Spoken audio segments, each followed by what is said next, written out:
Good morning, good afternoon, good evening, wherever you are in the world. I am Jen Sugarmeyer, your host of Mindset in the Morning, and we are here live 5 days a week at 6 a.m. Central Standard Time. But because this is YouTube, you can watch whenever you would like.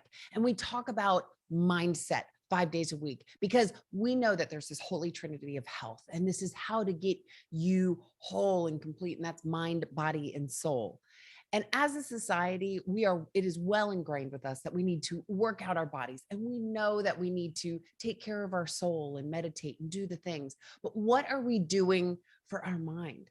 And so here we exercise our mental muscles so that as you go out into the day, assuming that you're watching this in the morning, that you are prepared for life, that anytime life is throwing something at you, that you are able to bob and weave and do the thing with grace and ease. And that's all this is preparation for life, because life is constantly throwing things at us. And when we're able to identify, oh, this is the mindset tool that I use. Oh, I remember when Jen was talking about this, then we're able to navigate life faster without feeling like we got smacked in the face. That's the power of the mind. The mind holds all your power. So, mindset in the morning, that's what we're all about. So, if you would, we are going to talk about an incredible topic this week, and that is getting to know who you are. But first, if you would, hit that like button and hit that subscribe button, because that helps this algorithm reach more people. So, somebody out there needs to hear this message and you can help them. So, hit that like button, hit that subscribe button, and let's rock and roll. Sun Tzu says, know thyself and win all battles. He actually says, know thyself and thy enemy and win all battles. But we're going to talk about the self this week. And today we're going to talk about why it is so important. And I'll start with myself and where I was. And maybe this resonates, maybe this doesn't. But at 35 years old, I picked my head up and realized that I didn't know who the woman in the mirror was. And that doesn't mean I didn't know anything about myself. Obviously, I was 35 years old. I knew things that I liked, things that I didn't like. I knew that, what I like to eat, the movies I like to watch. I like comedy and cartoons over horror and action. I knew that I liked ice cream and over cheesecake. I mean, I had these things about myself that I was well aware. And professionally, I knew a lot of my strengths. And so, yeah, I mean, there were elements of myself that I knew, but I never did the work. I didn't want to face the woman in the mirror and actually get in and understand why she was thinking the way that she was thinking. I didn't connect at that level. So, sure, at a very, very surface level, that's as deep as I connected. So, I was sort of an acquaintance. I was an acquaintance with myself. I mean, would you walk down and marry somebody that was just an acquaintance that you like sort of knew? No, you would get to know that other person. And I use that example a lot of getting how to get to know somebody is how would you get, how to get to know yourself is how you would get to know somebody else. Because the way we get to know, let's say, our significant other is really what we want to be practicing with ourselves. You want to get to know what triggers that other person and what makes them happy and the things that they like and they dislike and their values and their morals and their beliefs and all of those things before you make this big commitment to get married and move in and do all those things. But how many of us are running around in our own life not having that kind of relationship with our own self? And it seems kind of, I mean, where do you start and why? And I just need to push through. I don't really have time to, I talk about dating myself all the time. They're like, I don't have time to go on a date. And so it just seems like this big time consumer. So today, we're going to talk about why you need to connect to yourself, what the benefits are, and what that really looks like. So, when we're talking about connecting to who you are, it's exactly those things we talked about. What are your morals? What are your values? What are your beliefs? What are your strengths? What are your weaknesses? What are the things that trigger you? What are the things that, make you happy, sad, all of the emotions? What are your aspirations for the future?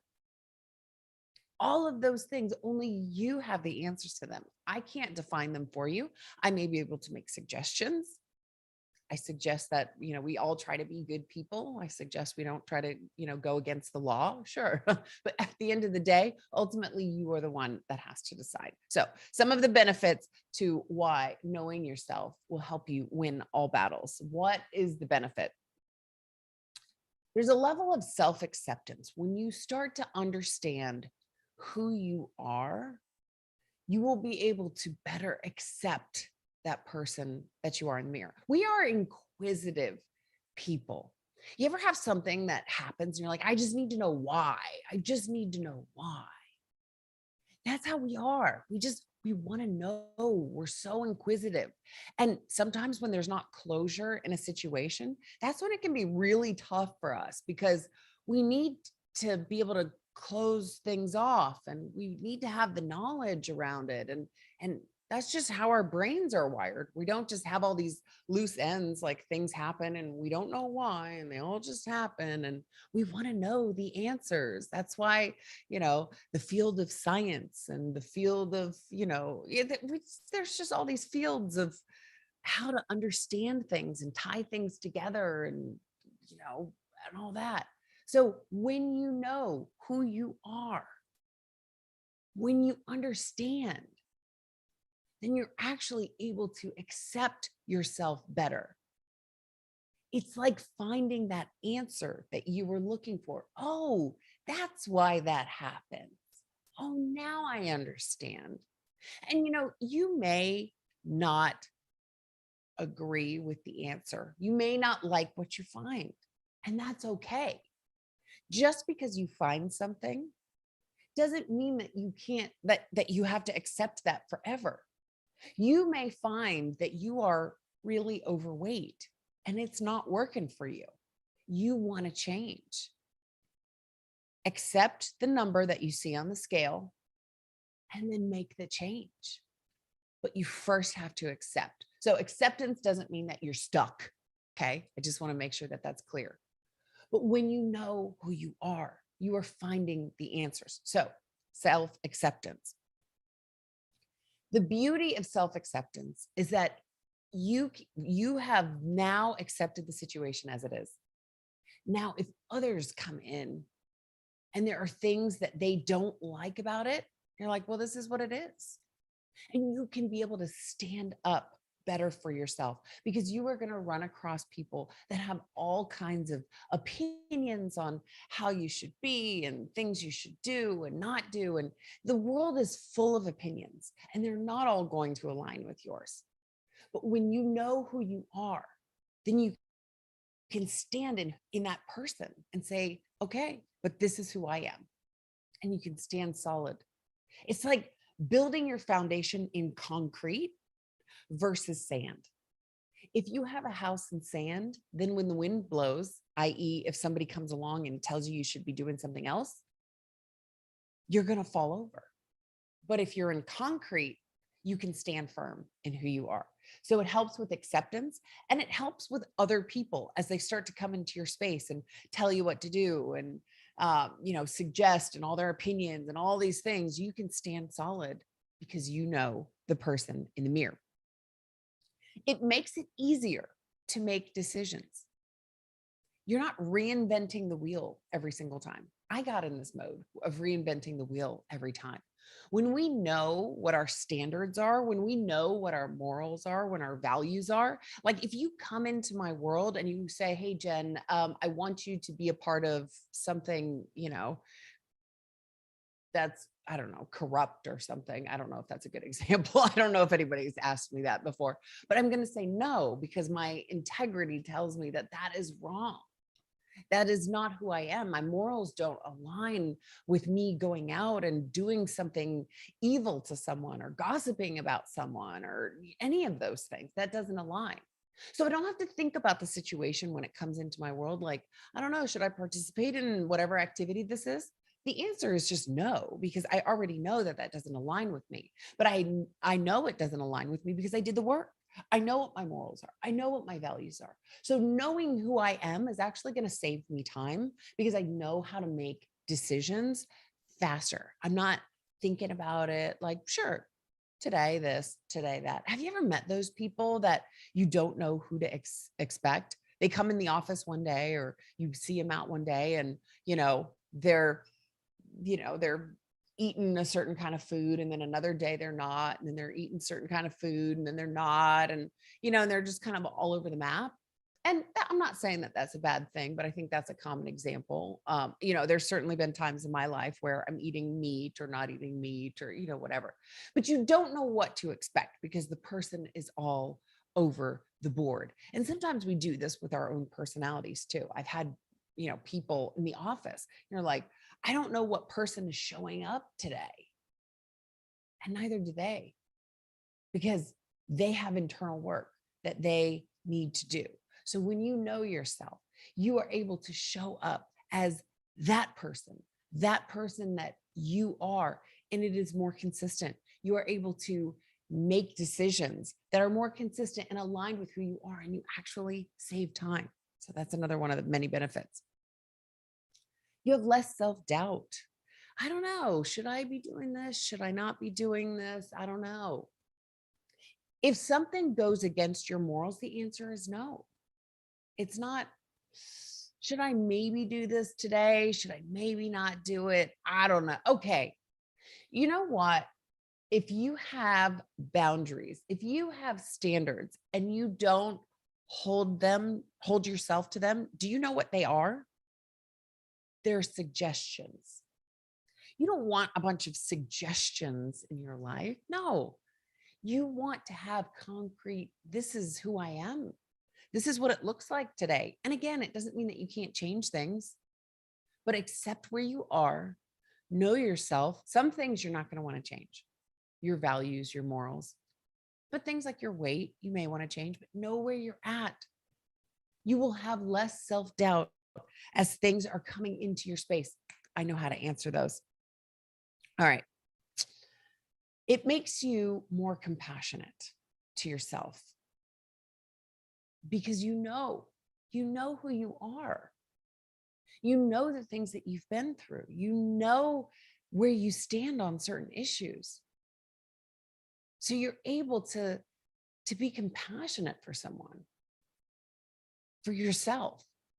You're able to look at yourself in the mirror and not have a pity party and say, I'm sorry for you, but you love that person.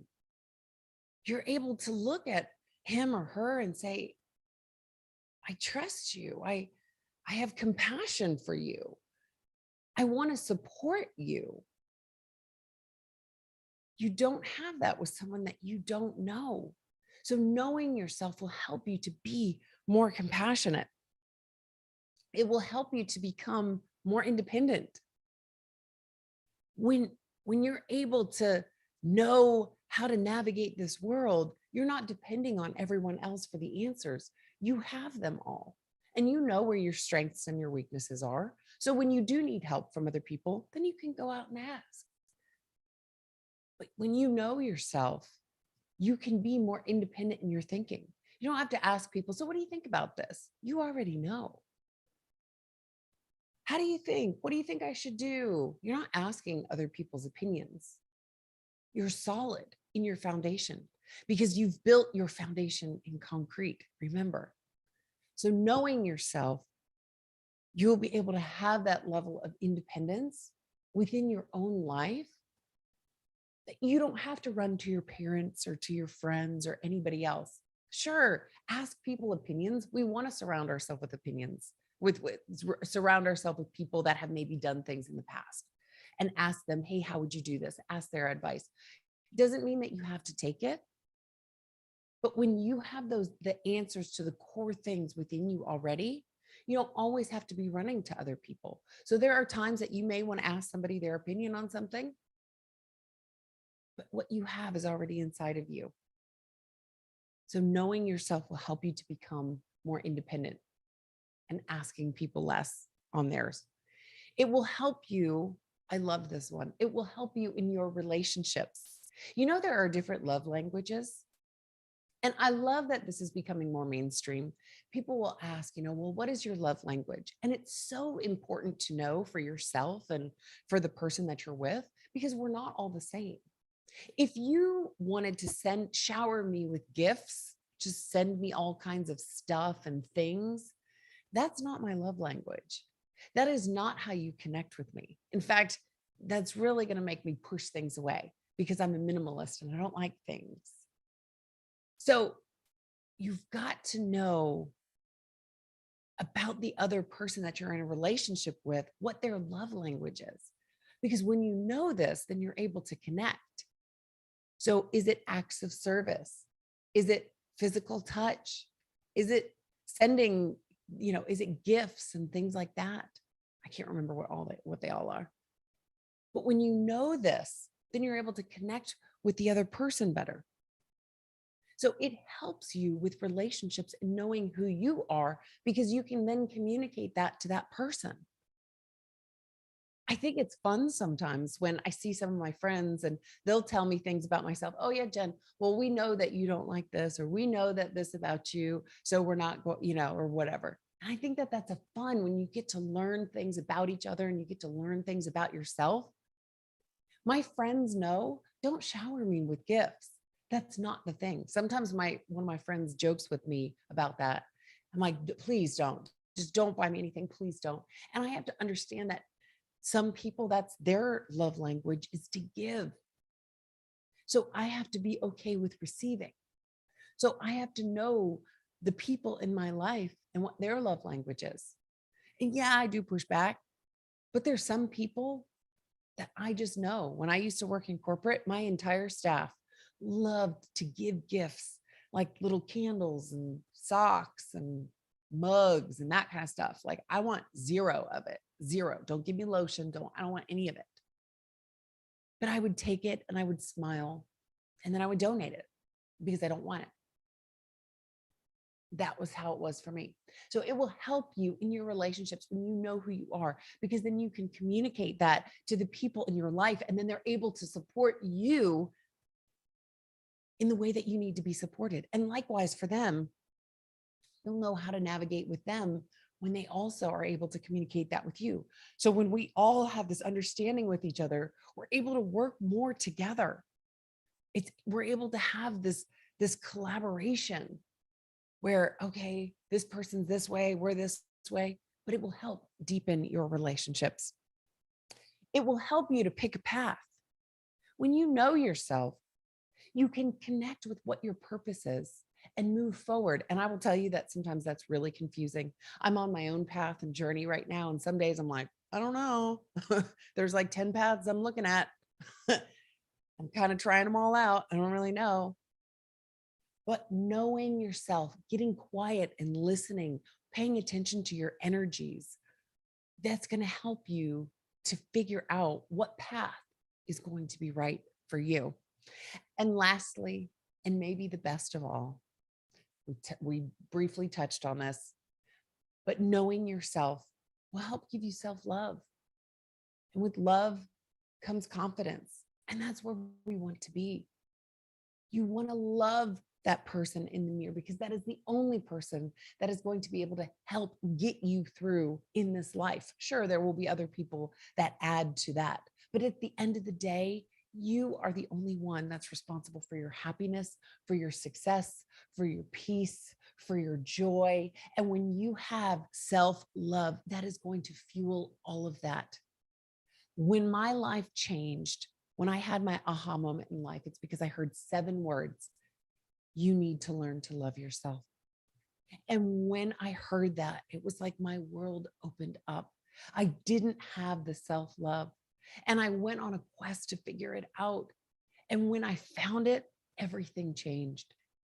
And I was able to tap into a more powerful, more assertive, a more direction focused person that had better relationships, that was more independent, that had all of the things that we talked about today. I was more confident. So why do we need to know yourself so you can win all battles? Like what is the benefit? It's for exactly those reasons. You don't want to have the self-doubt. You want to be more compassionate and independent and have better relationships and able to pick a path and go forward and self-love and confidence and all of that. And that's what you will get when you tap into who you are. So we're going to spend this week talking about how to do that. But today we wanted to talk about why. So think about these things today and start to just pay attention to yourself as you go out into the world today. Pay attention to just what's making you happy or what's not making you happy, and start to connect with those feelings as they are happening in real time. So I will see you back here, same time, same place tomorrow. We're going to be talking about self-acceptance all week. So I'm looking forward to it. This is going to be a phenomenal talk. I will see you back here, same time, same place tomorrow. Go out, be powerful, have a beautiful day. Cheers.